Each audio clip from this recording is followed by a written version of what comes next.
This article by Stediaku Hussein Hamid is talking about what the comments are from Ben Singh, a common friend, a friend that we know who lives in London now.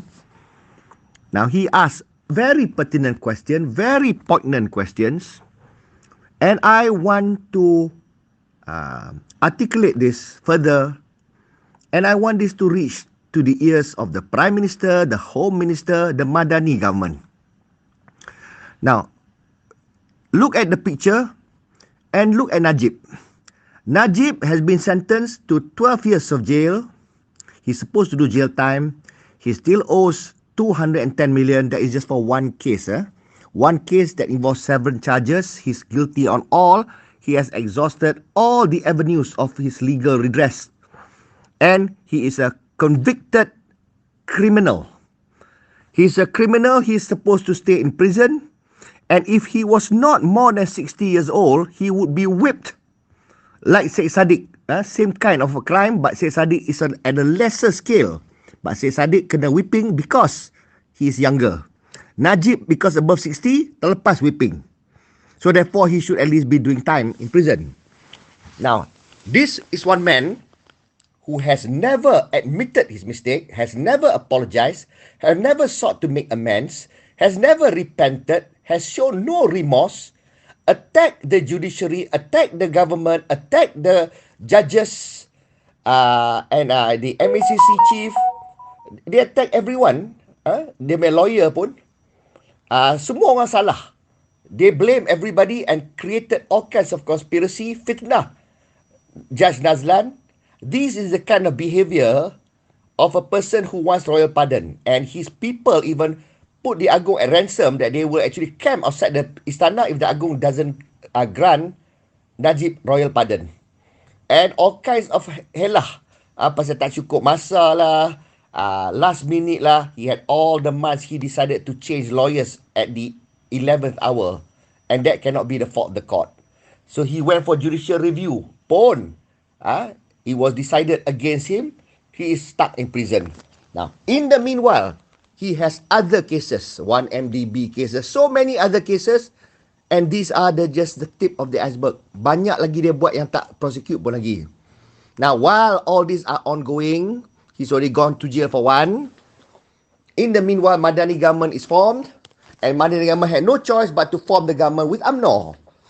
There was a lot of uproar by the rakyat. People were concerned because if UMNO becomes the government, does that mean the kleptocrats will walk free? So orang dah worried. A lot of Pakatan Harapan, Pakatan Harapan punya supporters, yang support Pakatan Harapan, in the last by-elections, they already voted for the Green Wave. Why?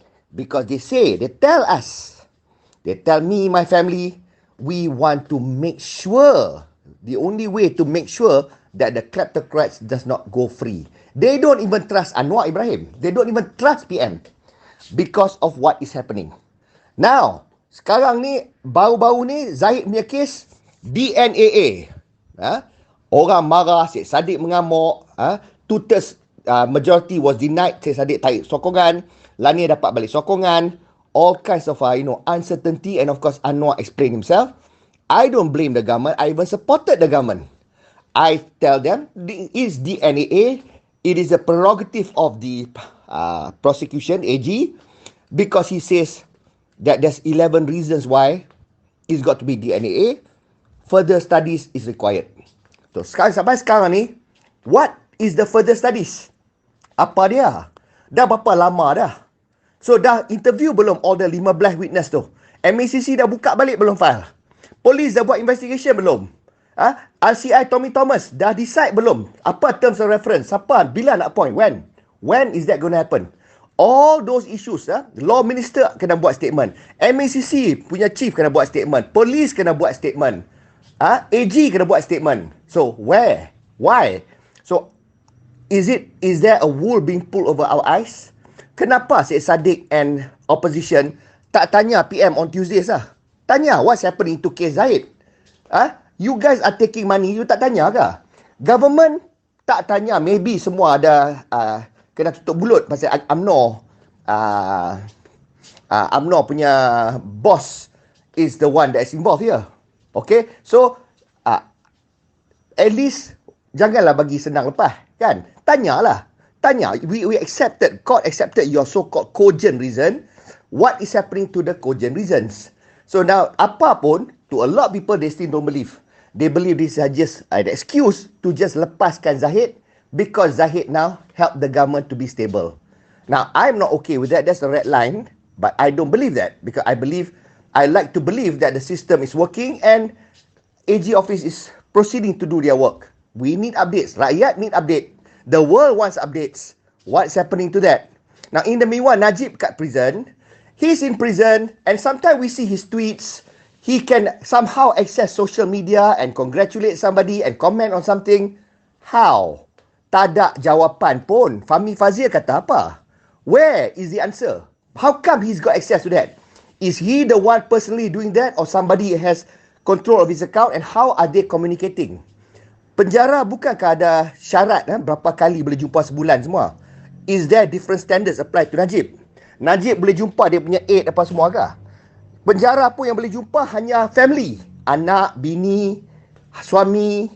Itu saja. Family saja boleh jumpa. And even then, ada limit sebulan. So, Najib banyak kali ke? Now, in the meanwhile, every time Najib comes to court, Ben Singh dah highlight dah, pakai Armani suit. How come?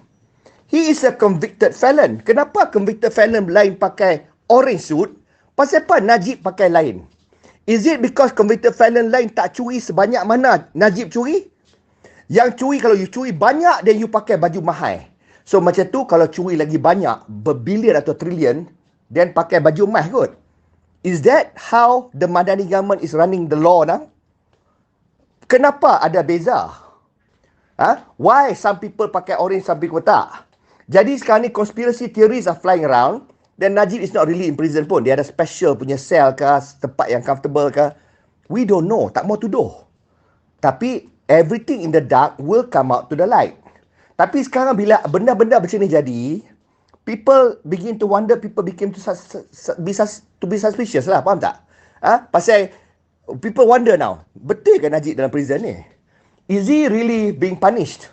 Or he's having a comfortable, nice life there? Jadi orang akan tanya, orang dah tak percaya, this is going to wane off the trust on the Madani government. Faham tak? Bila people dah menyampah, and GST nak naik to 8%, subsidi nak remove. For the T20, there is no good news. Bertambah saja beban for T20. We are whether we are T20 or M40 or B40. B40 ni kita nampaklah sikit-sikit apa kita dapat. Ada bantuan sini sikit, bantuan sana sikit, tapi overall B40 pun sakit. Sekarang ni dah nak tax dah pula abang-abang yang below RM500. So what orang kaya will do, they will just beli banyak bulk lebih RM500. Tak kena lah that 10% sales tax tu. Tak kena barang murah LVG tu, LVT seperti that kan. Yang orang miskin tak mampu, dia akan bayar lah 10% tu. So how is it beneficial to the B40? So you tax B40 that way. Minyak you nak remove subsidi. So subsidi you nak remove macam mana? How you want to do the targeted approach? You remove subsidi, taxes you tambah. So for the T20 gets almost nothing extra. Just bayar saja. M40 tak nampak banyak perubahan pun. B40 dapat kot sini, kena kot sini. So sekarang ni on economy, nobody is happy pun. Bantuan-bantuan banjir semua kita understand. We understand. We see the good work that Bandar Negara is doing. Tapi at the end of the day is the bottom line. What moves the needle? So itu pun dah fed up.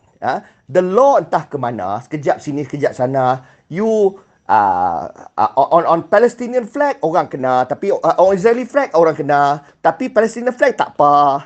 Nampak the double standards. Lepas tu semualah, I mean there's a lot of things lah that's happening kan. Tapi sekarang ni the most obvious, the most glaring, Najib pergi court tak pakai baju orange. So what is the SOP? What's the protocol? Kena pakai orange ke tak? Kalau tak payah, then semua orang lah tak payah pakai baju orange. Pakailah baju apa dia suka pakai. janji kemas, fit for court, semua orang boleh pakai suit lah kalau dia ada suit. Faham tak? So allow them to come. Ben pun tanya siapa bayar dobi dan semua tu. Who is cleaning? Siapa ambil? People dia boleh bagi kat bini dia pergi buat hantar dobi ke. How? What is happening now? There should be an explanation because at the end of the day, yalah ini perkara penjara. Maybe Home Minister saja tahu. Tapi rakyat nampak every time dia keluar dalam papers, dalam media semua. Bila rakyat nampak, it is your business to make sure rakyat tahu. Pasal kalau tidak, rakyat bercakap. This is my advice. You can ignore my advice all you guys want. Tapi bila sampai time kat ballot box, rakyat punish, janganlah terpinga-pinga tanya kenapa. Jangan tanya pasal apa orang tak vote Madani tak percaya fitnah opposition. Opposition tak boleh kata apa pun. People nampak dah. I am a supporter of the Madani government. I dah nampak dah benda ni. You dah mula lackadaisical. Dah mula biasa sangat dah. This is going to be a big problem. And please jawab. Jawab sekarang ni. Pasal apa Najib tak pakai baju orange? Pasal apa VIP semua tak pakai baju orange? Ada VIP treatment kah untuk VIP punya crooks? Answer that. If that is so, let it be known. Maknanya, VIP semua kena tahu that kalau you want to do a crime, you make sure you become VIP first. Jadi menteri dulu ke, bertanding something ke, jadi Perdana Menteri sekejap ke, whatever. Then, you can get special treatment kalau you masuk jail pun. Biar orang tahu. Jangan ada surprises. Boleh tak? I'm being sarcastic, tapi sarcastic itu pun ada truth in it. Because at the end of the day, if that is what it is, if that is how ridiculous it is, there is double standards, double law, depending on whether you were a former premier or not, then let it be known, rakyat deserves to know. Somebody had promised to give me a new iPad earlier in the year. And then he later said that it will be at the end of the year when he gets his bonus. And now he tells me that he didn't achieve his performance target and didn't get his bonus, so no iPad for me. So I'd like to do some fundraising to get a new iPad because the iPad that I use now is 7 years old. And every few months I have to send it for repair. It's really on its last legs. So I'm going to put my account number here. And if you can transfer whatever you can afford, that would be a great help. Now, if we have 11,300 subscribers and each subscriber donated RM1, then I could get the iPad. I have to get one with the high specs, the 2 terabytes of memory, because making these videos is quite memory intensive, and I want to future-proof it so that it could last me another 7 years. If I get one with small memory, it will cause no end of issues for me. Okay, so if you can do that, and once I raise funds to get a new iPad,